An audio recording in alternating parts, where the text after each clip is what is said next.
दोस्तों, आज मेरे बातचीत के मंच पर उपस्थित हैं बॉलीवुड के मशहूर राइटर, स्क्रीन प्ले राइटर और राइटर एसोसिएशन के एक नामी गिरामी सदस्य। और ये पहले भी हमने इनसे बातचीत की है, लेकिन तब कुछ मसला दूसरा था। आज हम बात करेंगे इनसे, इनके बारे में।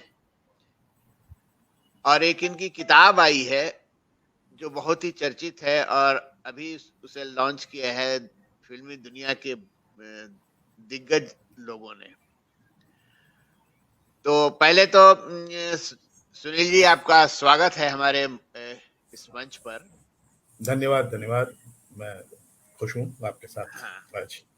तो पहले तो हम ये जानना चाहेंगे, हमारे मित्र लोग भी जानना चाहेंगे कि आप थोड़ा सा अपने बारे में, मतलब कि लेखन के पहले, मतलब आप बॉम्बे में कैसे आए, फिल्मी दुनिया में आप कैसे आपने एंट्री की और उससे पहले क्या कर रहे थे, थोड़ा बैकग्राउंड के बारे में आपके हम लोग जानना चाहेंगे।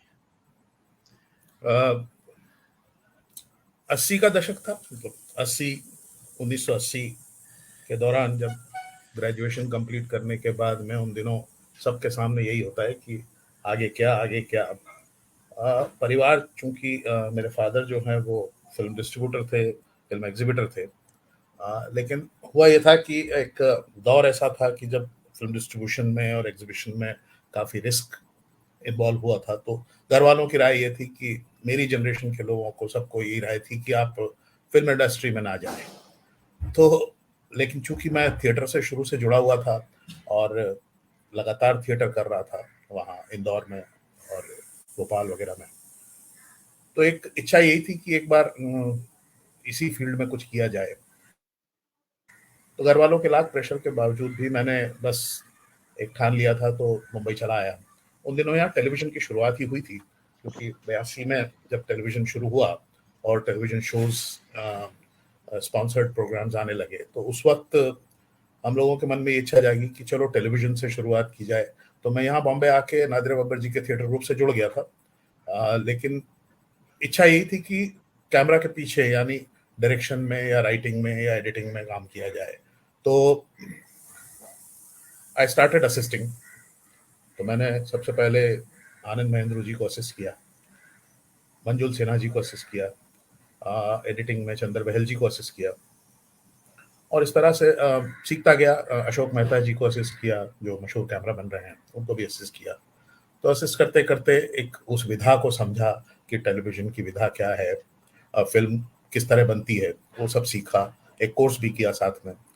तो वो सब करते करते, चूंकि मैं उससे पहले एज ए सेल्स मैनेजर काम कर रहा था, तो ये भी था कि ये अच्छी खासी जॉब छोड़ के आप ये क्यों कर रहे हैं, थोड़ा प्रेशर भी था। I was recently married also, but fortunately I had good support from my wife.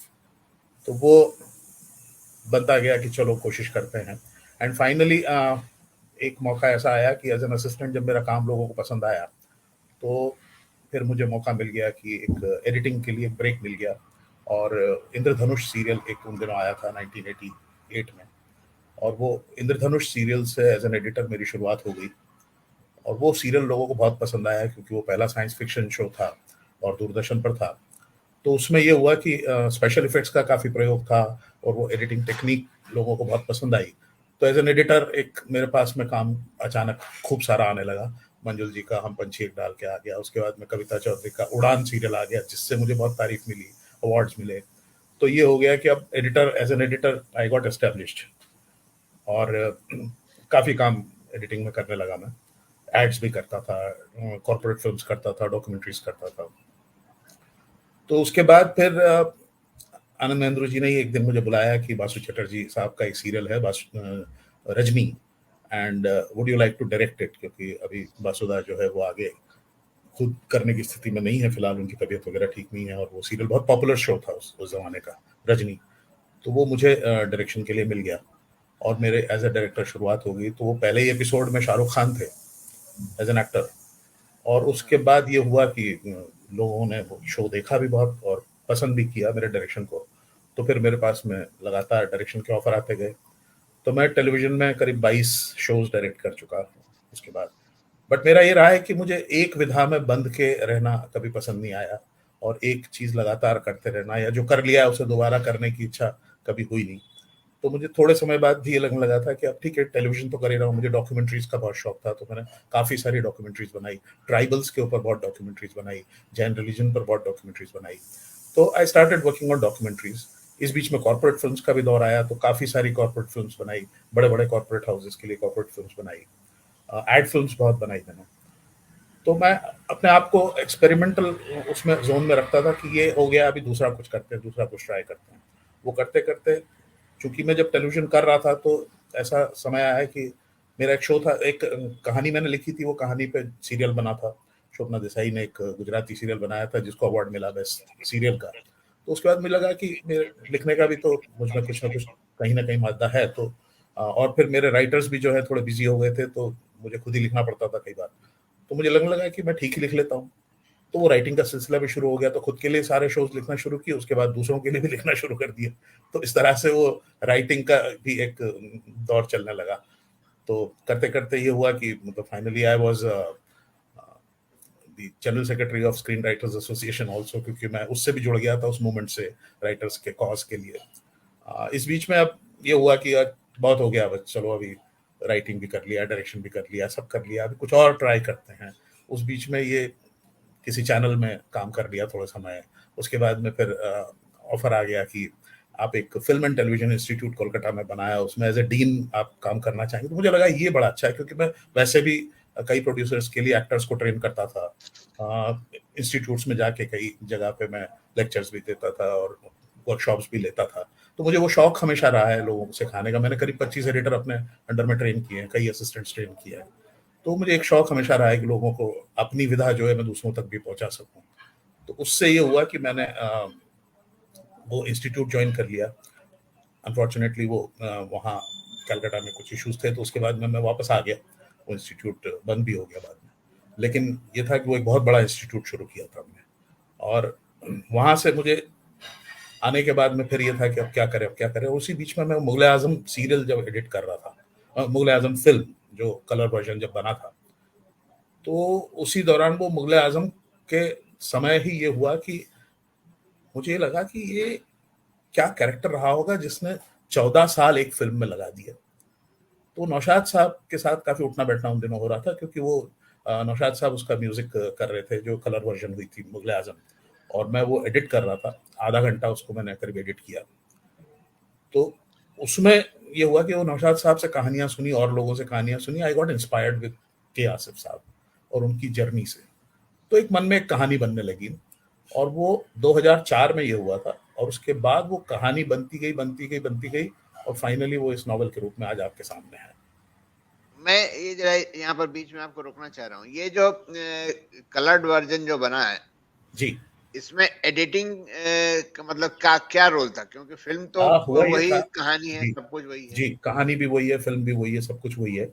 लेकिन चूंकि दौर बदल गया, 60 साल पुरानी फिल्म थी, और मल्टीप्लेक्स का जमाना था। तो मल्टीप्लेक्सेस जो है वो 3.5 घंटे की फिल्म नहीं चाहते थे।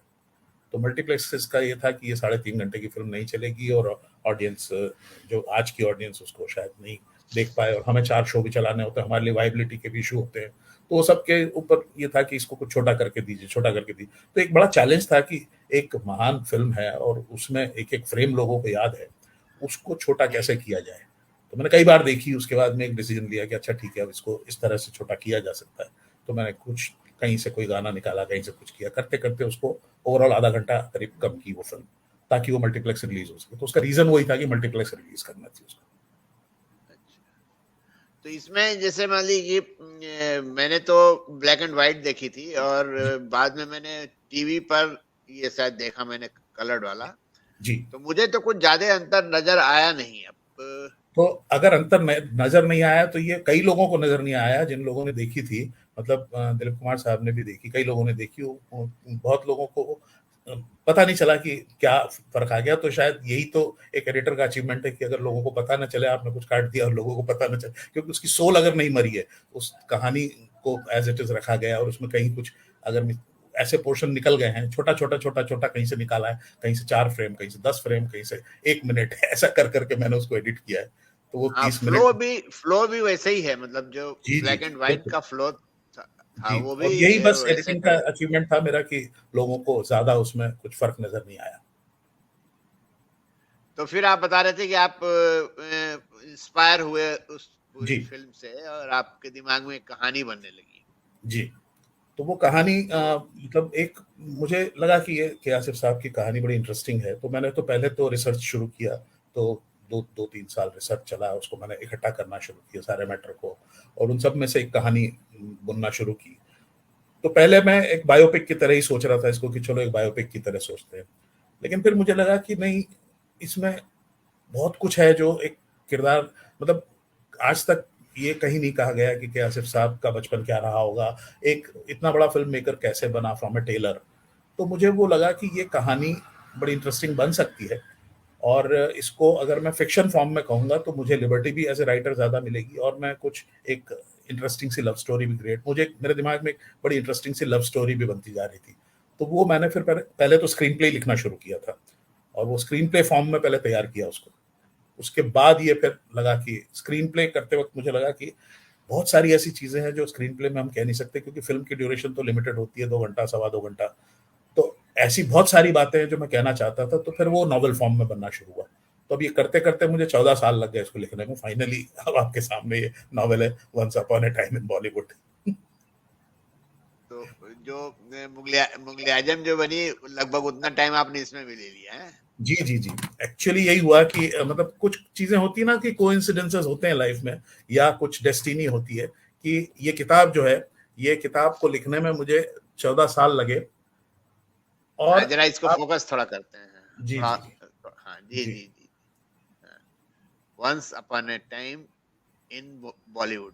बॉलीवुड। और आप देखेंगे कि इसमें ये डायरेक्टर, और सामने वो डांस हो रहा है और वो मुगल दरबार है ना, तो वो सब कुछ है। ये इस किताब का कवर है।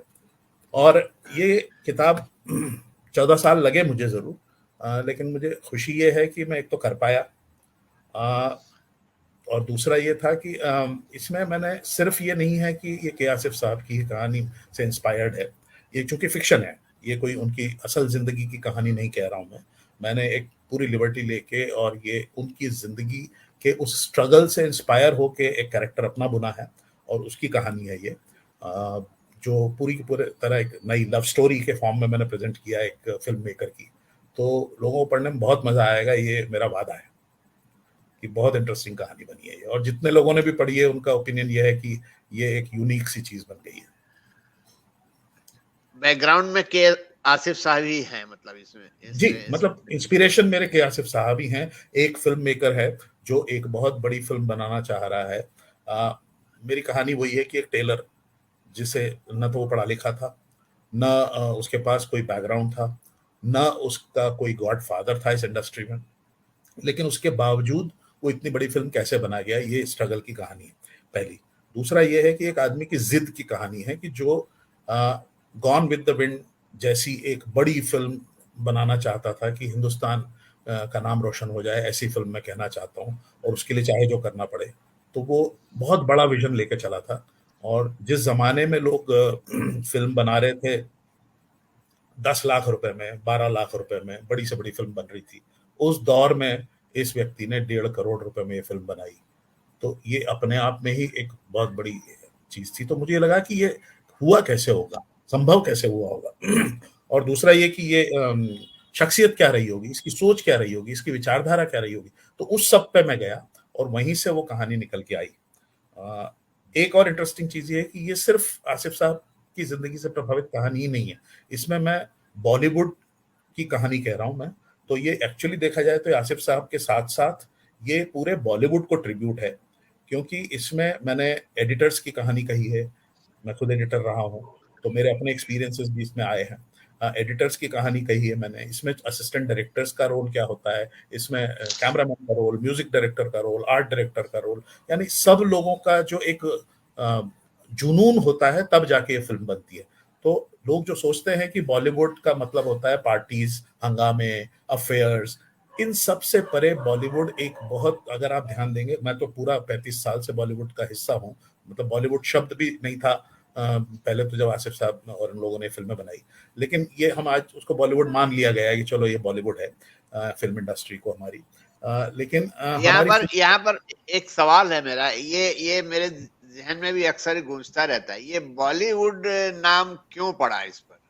एक्चुअली हुआ ये कि पहले हॉलीवुड के नाम से जो है अमेरिकन फिल्म इंडस्ट्री फेमस हो गई, तो अब जब हॉलीवुड हो गया तो उसके बाद में वो कहीं ऐसा हुआ कि जब बॉम्बे में इंडस्ट्री हुआ करती थी पहले, हिंदी फिल्म इंडस्ट्री जो मेनली बॉम्बे में थी, पहले लाहौर में भी थी, कलकत्ता में भी रही इंडस्ट्री, लेकिन वो पार्टीशन के बाद मेनली एक हिंदी फिल्म इंडस्ट्री बॉम्बे में रही और उससे लोगों ने हिंदुस्तानी फिल्मों को जाना।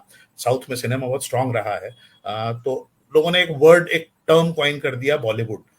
इसको बहुत से लोग डेरोग्रेटरी भी मानते हैं और बहुत से लोग इसको बोलते हैं कि नहीं, इट इज अ सेलिब्रेशन। मैं ये मानता हूँ कि ये सेलिब्रेशन है, क्योंकि अगर हमें लोग कहीं हॉलीवुड है और लोग हमें बॉलीवुड के नाम से जानते हैं तो इसमें कोई बुराई नहीं है। और हिंदुस्तानी फिल्में आज, मतलब आज रजनीकांत को पूरी दुनिया जानती है और शाहरुख खान को पूरी दुनिया जानती है, तो हिंदुस्तानी फिल्मों का दबदबा जो है आज पूरे वर्ल्ड में दिखाई देता है। लेकिन अभी तक तो एक टॉलीवुड भी नाम आने लगा है। हाँ, तो वो बात वही है कि अभी जैसे तमिल फिल्म इंडस्ट्री है तो वो टॉलीवुड हो गई है ना, जैसे इवन पाकिस्तानी फिल्म इंडस्ट्री जो लाहौर बेस्ड है उसको लॉलीवुड बोलते हैं लोग। तो ये वर्ड्स अब नए कॉइन होने शुरू हो गए है।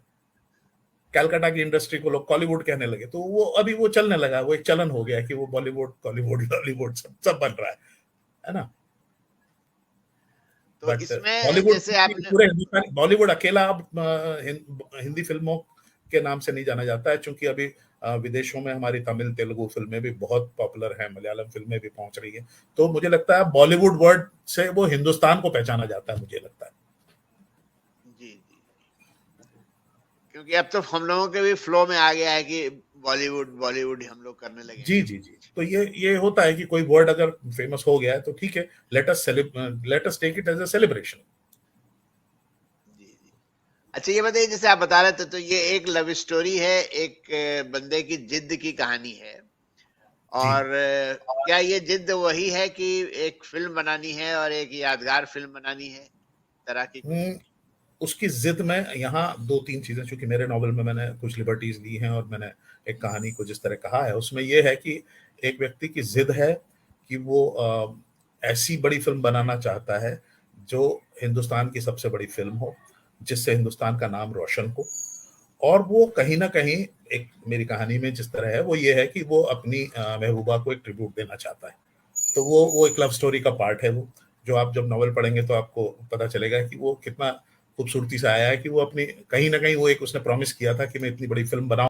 आप बता रहे थे, थोड़ी कहानी के बारे में बता रहे थे। जी, तो मैं ये बता रहा था कि ये कहानी जो है ये एक आदमी की जिद की कहानी है, उसकी लव स्टोरी है, उसका एक ट्रिब्यूट है टू द एंटायर इंडस्ट्री कि वो इतनी बड़ी फिल्म हिंदुस्तान के लिए बनाना चाहता था जिससे कि देश का नाम रोशन हो, और वो कुछ छोटा नहीं करना चाहता, तो उसका ये था कि मैं बहुत बड़ा काम करना चाहता हूँ। तो उसने एक चैलेंज की तरह लिया हुआ था और उसी के लिए वो 14 साल तक लगा रहा एक ही फिल्म के लिए, ये अपने आप में बहुत बड़ी बात है। दूसरी ये था कि मैं इस कहानी के थ्रू पूरी बॉलीवुड को ट्रिब्यूट देना चाह रहा था, तो मेरा ये भी था कि इसमें कई सारे किरदार हैं जिनकी कहानी है, जो इस पूरे बॉलीवुड में काम करते हैं, पूरी इंडस्ट्री में काम करते हैं पैशनेटली, और ये सिर्फ पैसों के लिए काम नहीं करते। मतलब इसमें एक संवाद भी है, जो जब वो पहली बार उस एक्ट्रेस से मिलता है, ये टेलर, और उसके लिए ये है कि ये यहाँ तो स्टूडियो में सब पैसों के लिए ही काम करते होंगे, लेकिन जब उस लड़की से मिलता है और उससे बातचीत में पता चलता है, वो लड़की कहती है कि मैं पैसों के लिए काम ही नहीं करती, मेरे पास बहुत पैसा है। उसका फादर जो है बहुत बड़ा लॉयर है और वो बहुत पैसे वाले हैं वो लोग, तो गाड़ियों से आती है, तो उसको लगता है कि मतलब ये पैसों के लिए नहीं काम करते तो कोई क्यों काम करेगा। तो उसकी नजर में ये था कि लोग, वो मुंबई आया था यूपी से और उसका ये था कि पैसों के लिए आया था काम करने के लिए, तो उसे लगा कि लोग पैसों के लिए नहीं काम करते तो क्यों करते हैं। तो उसने, उस लड़की ने बताया कि हम लोग काम करते हैं अपने पैशन के लिए, हम लोग काम करते हैं उस सुकून के लिए जो हमें मिलता है कुछ क्रिएट करने का। हम काम करते हैं सपने देखने, हम सपने देखते हैं और उन सपनों को हकीकत में बदलने के लिए हम लोग काम करते हैं। तो वो जब मिल जाता है हम वो तालियों के लिए जीते हैं। जब उसे वो समझ में आता है कि ये भी एक तरीका है जीने का, कि सिर्फ पैसा ही सब कुछ नहीं है, वो उसको इंस्पायर करता है कि मैं तो कुछ ऐसा ही काम करना चाहूंगा फिर। और उसके अंदर का क्रिएटिव इंसान कहीं ना कहीं तो क्रिएटिव इंसान था ही पहले से ही। और वो उसकी बचपन की यात्रा जो मैंने नॉवल में लिखी है कि वो कैसे उसमें क्रिएटिविटी जागी, तो वो क्रिएटिविटी उसको एनहांस करने का एक मौका मिला और उसने फिर वो सब वो विधा को सीखा और वो एक टेलर से हिंदुस्तान का सबसे बड़ा फिल्म मेकर बन गया। ये मेरी कहानी है। तो ये साथ में है। साथ में अंडरटोन में मैं उस समय का पॉलिटिकल सिनारियो, उस समय का, चूंकि ये कहानी है 1941 से लेकर 1960 तक की, तो 1941 का वो दौर, जब हमारे यहाँ क्विट इंडिया मूवमेंट की शुरुआत 1942 में और अंग्रेजों के साथ में जो हमारा टसल चल रहा था, फ्रीडम मूवमेंट चल रहा था, वो सब भी इसका पार्ट है मेरी कहानी का। दूसरा ये है कि वर्ल्ड वॉर के समय जो इकोनॉमिक क्राइसिस के कारण से स्टूडियोज ने क्या सफर किया, किस तरह से इंडस्ट्री रीअलाइन हो रही थी, किस तरह से नया नियो पैरेलल सिनेमा शुरू हुआ, वो सब भी इसकी कहानी का मेरा हिस्सा है। एक्चुअली देखा जाए तो ये पूरी जर्नी जिस तरह की है उसमें एक, जो भी आदमी हिंदी फिल्म इंडस्ट्री को प्यार करता है, जिसने भी हिंदी सिनेमा को देखा है और हिंदी सिनेमा को चाहता है, उस आदमी के लिए नॉवेल बहुत इंटरेस्टिंग है। उस व्यक्ति को ये नॉवेल बहुत पसंद आएगा कि ये पूरी एक इंसाइट है पूरी हमारी इंडस्ट्री का, कि कैसे लोग पैशनेटली काम करते हैं और कैसे एक फिल्म बनती है। ये पूरी की पूरी कहानी उस तरह की है। और उसके साथ ये में तो जैसे, अंडरटोन में हाँ, चूंकि पार्टीशन भी है, और कहीं ना कहीं हमारा ये है कि ये इंडस्ट्री इतनी सेक्युलर रही है कि हमारा कास्ट, क्रीड, जेंडर किसी तरह का यहाँ डिवाइड नहीं रहा है। तो वो सारी चीजों को भी मैं अंडर करंट में लेके चल रहा हूँ।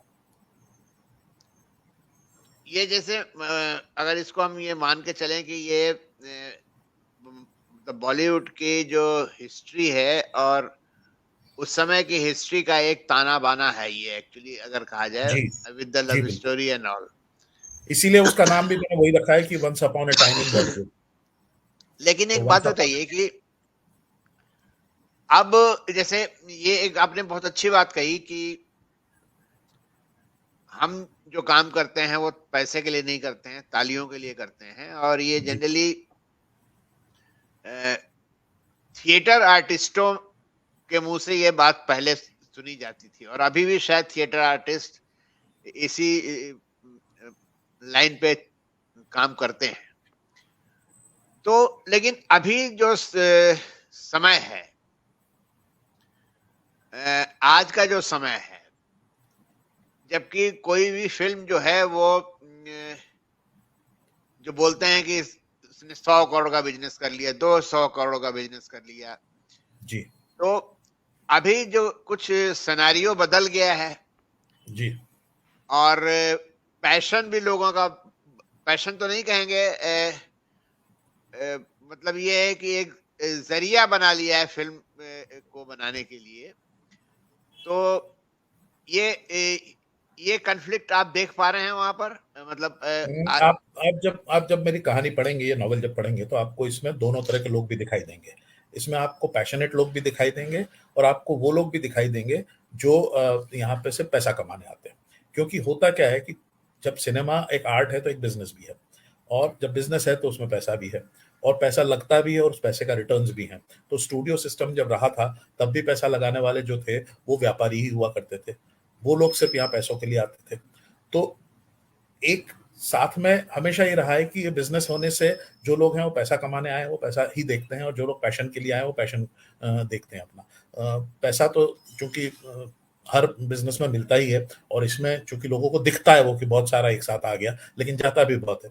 बट बेसिकली ये है कि दोनों तरह के लोग शुरू से एग्जिस्ट करते आए हैं और आज तक है। आज भी लोग उतने ही पैशनेट हैं। आज कई फिल्म मेकर्स ऐसे हैं जो अपने पैशन के लिए काम करते हैं, और कई लोग हैं जिनके लिए बिजनेस प्रपोजल है। बट चूंकि ये सिनेमा है, मतलब मैं आपको सत्यजीत रे साहब की एक एग्जांपल देना चाहूंगा कि एक बार किसी ने सत्यजीत रे साहब से पूछा था कि आप पैरेलल सिनेमा करते हैं, आप तो आर्ट सिनेमा बनाते हैं। तो उन्होंने कहा वेट वेट वेट, मैं आर्ट सिनेमा बनाता हूँ, cinema is an art, but cinema is also a business. तो मैं सबसे पहले मैं जो फ़िल्म बनाता हूँ, मैं ये देखता हूँ कि मेरे साथ जो व्यक्ति पैसा लगा रहा है इस फ़िल्म में, उसका पैसा वापस आ रहा है कि नहीं आ रहा है। तो मैं अपनी फ़िल्म को फ़ोकस्ड रखता हूँ कि मेरी ऑडियंस कौन है, मैं उस हिसाब से फ़िल्म बनाता हूँ और मेरी कहानी को मैं किस तरह से कह सकता हूँ जिससे मेरे ऑडियंस जो है वो उतनी ऑडियंस आएगी और मेरा रिटर्न मेरे फाइनेंसर्स को मिलना चाहिए। तो सत्यजीत रे साहब भी ये सोचते थे कि मेरी फ़िल्म का पैसा जो है, जो भी इन्वेस्टर है उसका वापस हो रहा है कि नहीं हो रहा है। तो सिनेमा सिर्फ़ पैशन के लिए, अपने जुनून के लिए आप करते हैं, लेकिन वो जुनून के साथ बिज़नेस है तो वो एस्पेक्ट तो समझना ही पड़ेगा। और वो मेरे नॉवेल में बहुत क्लियरली है कि आसिफ़ साहब को कई लोगों ने जैसे एडवाइस किया था, तो वैसे ही ये मेरे कैरेक्टर को एडवाइस किया जाता है कि भाई सिनेमा, वो बोलते हैं कि मैं तो बिज़नेसमैन नहीं हूँ, मैं तो फ़िल्म मेकर हूँ, अब बिज़नेस का एस्पेक्ट तो आप जानिए। वो प्रोड्यूसर से बोलते हैं, तो प्रोड्यूसर बोलता है कि देखो भाई, तुम अगर आर्टिस्ट हो तो अपनी आर्ट को बेचना भी सीख ही लो। अगर वो नहीं सीखोगे तो फिर तुम आगे नहीं बढ़ पाओगे। तो ये चीज़ फिर उन्होंने सीखी और वो इस्तेमाल भी की उन्होंने हर जगह। नहीं, जैसे एक आप बात को आगे बढ़ाएं उससे पहले जरा मैं जानना चाहता हूँ कि ये पब्लिशर कौन है आपकी इस जी, किताब के, ताकि जी, मतलब हम लोग पढ़ सकें उसे। जी। ये और एक मशहूर कंपनी है, ये पेटल्स पब्लिकेशंस है, जो यहाँ नॉवेल पे ऊपर ही इनका नाम है। तो ये पेटल्स पब्लिकेशंस का है ये नॉवेल, और ये अमेज़न पे भी अवेलेबल है, और उसके अलावा अभी बुक स्टोर्स में भी पहुँच रहा है सब जगह। तो मैंने दे आर इंडियन हाँ, पब्लिशर। पेटल्स इंडियन पब्लिकेशंस है, ये लुधियाना के हैं, और इन्होंने जी बहुत जी। खूबसूरत इसको फ़ॉन्ट वगैरह भी दिया है, अच्छा प्रिंट भी किया है। तो इट्स अ गुड पब्लिशिंग। जी, नहीं, जैसे आप ने बढ़िया बात कही है, लेकिन जरा ये है कि मैं समझना चाहता हूँ, मेरे दोस्त भी समझना चाहते होंगे कि जैसे मान लीजिए कि आर्ट है, और आर्ट में भी पैसा है, और वल्गर वल्गर आर्ट में भी पैसा है। जी, अब ये डिपेंड करता है कि पैशन हमारा किस किस को पकड़ता है। क्विक क्विक मनी कहाँ से आती है? आजकल क्विक मनी का जमाना है थोड़ा। देखिए कि बात पहले वही है देखिए कि हम लोगों ने अपने हाँ, ठीक ठीक, बोलिए प्लीज। सी होता क्या है कि मैं ये मानता हूँ कि इस तरह के लोग हर दौर में रहे हैं। मेरी कहानी में एक किरदार है जो वो पैसों के लिए ही, मतलब कुछ भी फ़िल्म बनाने के लिए तैयार है। वो एक किरदार भी है मेरी कहानी में उस तरह का, उस ज़माने में भी थे। क्योंकि मैंने इंडस्ट्री को, मैं 35 साल मुझे इंडस्ट्री में हुए, लेकिन उससे पहले चूँकि मेरा जन्म ही जिस परिवार में हुआ, हम फ़िल्म पोस्टर्स के बीच में ही बड़े हुए थे। तो मेरे परिवार में चूँकि फ़िल्म डिस्ट्रीब्यूशन का बिज़नेस था, और फ़िल्म सिनेमा हॉल्स थे, मेरे फ़ादर टूरिंग सिनेमा चलाते थे। तो जगह-जगह, गाँव से गाँव टूरिंग सिनेमा लेके जाते थे वो, टेंट वगैरह। तो वो पैशन से ही करते थे वो लोग, और कई बार ऐसी फ़िल्में भी उन्होंने ली है जो उन्हें वो नॉवेल पसंद था, कि बोले नहीं यार, ये कहानी जो है ये नीरज साहब की लिखी हुई है। तो वो नीरज साहब जो है वो बड़े अच्छे राइटर हैं, और उनकी कविताएँ मुझे बहुत पसंद है। तो ये जो कहानी है, ये इस पे पैसा लगाते हैं इस फ़िल्म पे। तो कई बार उन्होंने, डिस्ट्रीब्यूटर्स ने भी, मतलब ये चीज़ सोचते थे कि ये गुनाहों का देवता नॉवेल है, ये बड़ा अच्छा नॉवेल है, इस पे फ़िल्म बन रही है, चलो इसको लेना चाहिए, ऐसी फ़िल्मों को प्रमोट करना चाहिए। तो डिस्ट्रीब्यूटर्स भी कई ऐसे थे जो ये सोचते थे कि सिर्फ़ पैसा ही सब कुछ नहीं है, उन्हें एक आर्ट के प्रति लगाव था, तभी वो काम करते थे। तो मैंने दोनों तरह के लोग देखे हैं, जो सिर्फ़ पैसों के लिए काम करते हैं, और कुछ लोग जो है वो पैशन के लिए भी काम करते हैं। तो दोनों तरह की चीज़ें मैंने देखी हैं थ्रू आउट अपने करियर में। तो बचपन से भी देखी है मैंने, और आगे भी देखा है मैंने, जब इंडस्ट्री में आया तब भी देखा है मैंने कि कुछ लोग हैं जो साफ था कि मुझे अच्छी कहानी कहनी है, मुझे अच्छा कुछ कहना है, उसके लिए मैं काम करूँगा या करूँगी। कविता चौधरी हैं, उन्होंने मतलब नहीं किया काम, लेकिन अच्छा होगा तो ही करेंगे। तो कुछ लोग हैं जो नहीं करते हैं काम, चाहे जो मिल जाए तो नहीं करेंगे। मैंने मतलब कई चीज़ें छोड़ी हैं जो मुझे नहीं पसंद है। आजकल अ, पता नहीं, अब ये जैसे हम लोगों की उम्र हो गई है क्या है, आजकल फिल्मों में कहानी कुछ गौण सी नहीं होती जा रही है, कुल कुछ मतलब उस पर ज्यादा फोकस नहीं किया जा रहा है। और मोस्टली फिल्में जो हैं, वो टेक्नोलॉजी की वजह से हो, चाहे हॉलीवुड से प्रभावित कंटेंट हो, टेक्निक हो, डायरेक्शन हो, अ, इस इसकी तरफ ज्यादा ध्यान दिया जा रहा है। अ, थोड़ा थोड़ा मैं सहमत हूँ, पूरी तरह नहीं, लेकिन थोड़ा सहमत जरूर हूँ कि ऐसा हुआ है, एक दौर आया है। और उसका कारण है कि ये जो अभी कॉरपोरेट्स के आने से, कॉरपोरेट्स में उनको अपनी बैलेंस शीट्स में इंटरेस्ट है, उनको अपनी स्लेट में इंटरेस्ट है, कि हमारी स्लेट में कितनी फिल्में हैं, हमारे पास कितने स्टार्स हैं, हम उसको किस तरह से मार्केट कर सकते हैं। तो मार्केटिंग थोड़ी हावी हो गई है, तो वो मार्केटिंग वालों के कहने पे ज़्यादा ड्राइव हो रहा है। और पहले ये होता था कि फिल्म मेकर के जुनून पे काम होता था, प्रोड्यूसर उस पर पैसा लगाते थे, फिल्म मेकर के ऊपर पैसा लगाते थे। तो कहीं ना कहीं वो थोड़ा सा एक दौर आया है, but I think it is a passing phase. ये बहुत जल्दी निकल जाएगा, क्योंकि कभी भी एक बात है कि कोई भी आर्ट सरवाइव तभी करेगी जब उसकी सोल उसके अंदर होगी, और सोल उसकी कहानी होती है। तो अल्टीमेटली ये है कि आपको कहानी पे आना ही पड़ेगा घूम फिर के, आप कितने भी गिमिक्स कर लीजिए। बिजनेस अपना एस्पेक्ट एक जगह, घूम फिर के आएंगे वापस। तो थोड़ा दौर आया है। ओटीटी ओटीटी ओटीटी पे पर एक्सपेरिमेंट हो रहे हैं, अच्छी कहानियों के हो रहे हैं, ऐसा नहीं है, लेकिन वहां भी एक हो रहा है, नहीं नहीं जी गालियां चलती है, नहीं नहीं जी थोड़ा सेक्स चलता है, वो एक वो कहीं ना कहीं मार्केटिंग गिमिक्स जो है वो लगे हुए हैं वो। तो वो भी निकल जाएगा, वो दौर भी निकल जाएगा। पंचायत ने दिखाया कि एक अच्छा सीरियल है, गुल्लक ने दिखाया है कि एक अच्छा ओटीटी प्लेटफॉर्म पे चल सकता है। जी तो जी। अच्छी चीजें चलेंगी तो अपने आप ही लोग फिर ये आ जाएंगे वापस लाइन पे कि नहीं नहीं अच्छा चल रहा है भाई। बुराई या बुरा करना जरूरी नहीं है। लेकिन 70s में 80s में एक दौर आया था गंदी फिल्मों का, लेकिन बाद में वापस हम अच्छी फिल्में बनाने लगे थे, तो ये आता है। हाँ, लेकिन ओटीटी तो एक बढ़िया एक मीडियम है जिस पर अच्छी कहानियां आने लगी हैं। जी लेकिन जैसे थोड़ा ताज्जुब होता है कि ये फिल्में जो हैं जो ओटीटी पे काफी पसंद की जाती है, जैसे गुल्लक है, आपने बताया, पंचायत है। जी अभी मैं कई और फिल्में हैं, जैसे मान लीजिए कि विसल ब्लोअर मैंने देखा था। जी। तो इन फिल्मों के लिए एक प्लेटफॉर्म तो मिल जाता है, लेकिन जो फिल्मों के डिस्ट्रीब्यूटर्स होते हैं या फिल्म जो हॉल्स में इनको प्रेजेंट करने के लिए डेयर नहीं कर पा रहे हैं। हाँ, वो कारण वही है कि चूंकि सारा खेल जो है वो मार्केटिंग ड्रिवन हो गया है, और कॉरपोरेट हाउसेस जो हैं वो उसको अपने नजरिए से देखते हैं। वो ये देखते हैं कि अगर मल्टीप्लेक्स में रिलीज करनी है तो मल्टीप्लेक्स की ऑडियंस क्या चाह रही होगी। पर मुझे ये लगता है कि ये अच्छी फिल्म होती है तो वो चलती ही है, उसको आप रोक नहीं सकते। अगर आपने अच्छा बना, अब अगर आपने बनाया ही गड़बड़ है, आप चाहे सब्जेक्ट अच्छा लिया हो, लेकिन बनते बनते अगर अच्छा नहीं बना वो, तो कहीं ना कहीं ऑडियंस उसको रिजेक्ट करेगी, तभी होता है। मुझे कभी ऐसा नहीं लगा कि कोई बहुत अच्छी फिल्म थी जो चलनी ही चाहिए थी और नहीं चली। ऐसा बहुत रेयर होता है। अगर नहीं चली तो उसमें कोई ना कोई कमी जरूर रही है कि वो इसमें ये कमी रह गई है तो उसके कारण नहीं चली। क्योंकि ऑडियंस बहुत समझदार है। अगर उन्हें लगता है कि ये फिल्म अच्छी है तो वर्ड ऑफ माउथ बहुत जल्दी, और आजकल तो सोशल मीडिया इतना स्ट्रांग है कि वो बाय नेक्स्ट शो पूरे हिंदुस्तान को पता चल जाता है कि ये, पूरी दुनिया को पता चल जाता है कि ये फिल्म अच्छी है या बुरी है। तो मुझे लगता है ये ऑडियंस की सेंसिबिलिटीज इवेंचुअली हावी होगी, और मेकर्स को भी ये समझना पड़ेगा कि अच्छी कहानी अच्छे सब्जेक्ट्स पे ही काम करना पड़ेगा, तो ही चलेगा। ये गिमिक्स विमिक्स तो ठीक है, मार्केटिंग गिमिक्स हैं थोड़े बहुत। आपकी जो किताब आई है उसके काफी चर्चा हुई है उसकी। जी चर्चा आमतौर तो। पे जरा शॉर्ट में बताइए कि इस पर लोगों की प्रतिक्रियाएं क्या क्या रही, कैसे कैसे लोगों की क्या क्या प्रतिक्रियाएं रही। अब मैं मतलब नाम भी ले सकता हूँ, क्योंकि जिनकी प्रतिक्रिया आई है वो काफ़ी नामी गिरामी लोग भी हैं।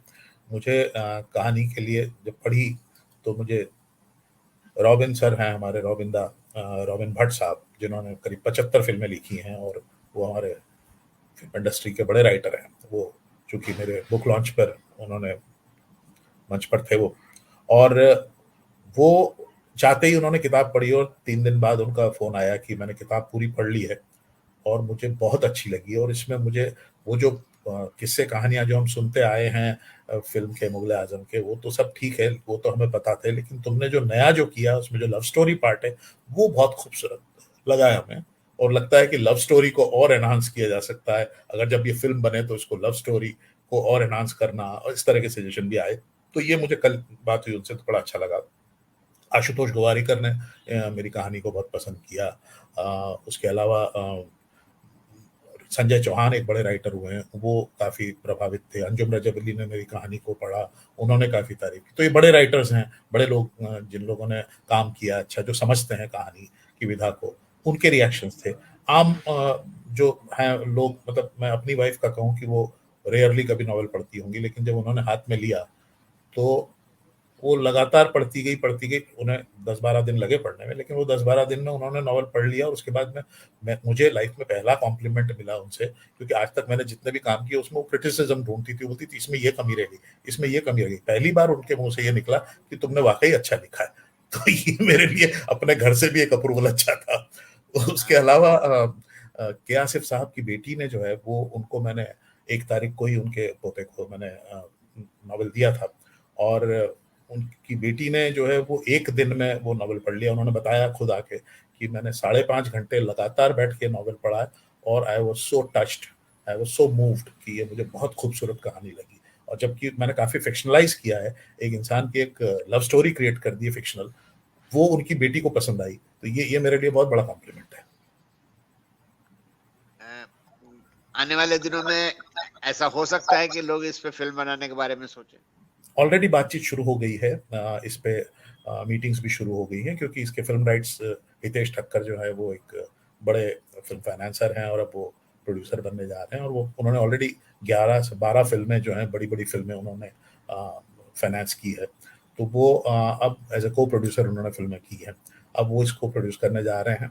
तो वो ऑलरेडी इस पे काम शुरू हो चुका है। तो वो तो मुझे लगता है अब जल्दी कोई अनाउंसमेंट भी आनी चाहिए, क्योंकि ये मैं पहले सुना चुका था इरफान को, और इरफान इस पे काम करना चाह रहे थे और Irfan was mad about it. Irfan ने इनफैक्ट ये कहा था कि मेरे एक प्रोड्यूसर हैं आनंद महेंद्रू जी, वो इसको बनाना चाह रहे थे पहले।